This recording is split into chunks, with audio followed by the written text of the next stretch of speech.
વડાપ્રધાનના હસ્તે રાજકોટના અટલ સરોવર તેમજ સ્માર્ટ સિટીનું પણ લોકાર્પણ થનાર હતું. જો કે આ લોકાર્પણ મુલતવી રાખવામાં આવનાર હોવાનું સ્ટેન્ડિંગ કમિટીના ચેરમેન જયમીન ઠાકરે જણાવ્યું હતું કે કામગીરી પૂર્ણ થવાની મુદત જૂનમાં પૂર્ણ થવાની છે. ઉતાવળે કામ કરવામાં આવે તો અનેક ક્ષતિઓ રહેવાની શક્યતા છે અને લોકાર્પણ કર્યા બાદ કામગીરી ચાલુ રહે તેનો કોઈ મતલબ નથી, જેને કારણે હાલ અટલ સરોવર અને સ્માર્ટ સિટીનું લોકાર્પણ પીએમ મોદીના હસ્તે કરવાનું કેન્સલ કરવામાં આવ્યું છે. રિપોર્ટર ભરત ભરડવા સાથે રોહિત ભોજાણી, રાજકોટ.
અટલ સરોવરની ડેડલાઇન 30 જૂન સુધીની છે.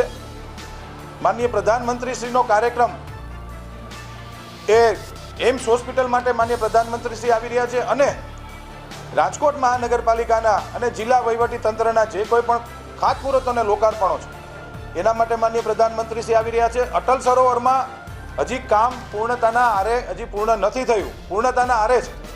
30 જૂન સુધીમાં પૂર્ણ થઈ જશે. જ્યારે દેશના પ્રધાનમંત્રીશ્રી આવતા હોય ત્યારે કોઈ પણ કાર્ય જ્યારે પૂર્ણ થઈ ગયું હોય ત્યારે જ હંમેશા લોકાર્પણ થઈ શકતું હોય છે. એટલા માટે અટલ સરોવરને હાલ પૂરતું અમે લોકોએ મુલતવી રાખ્યું છે.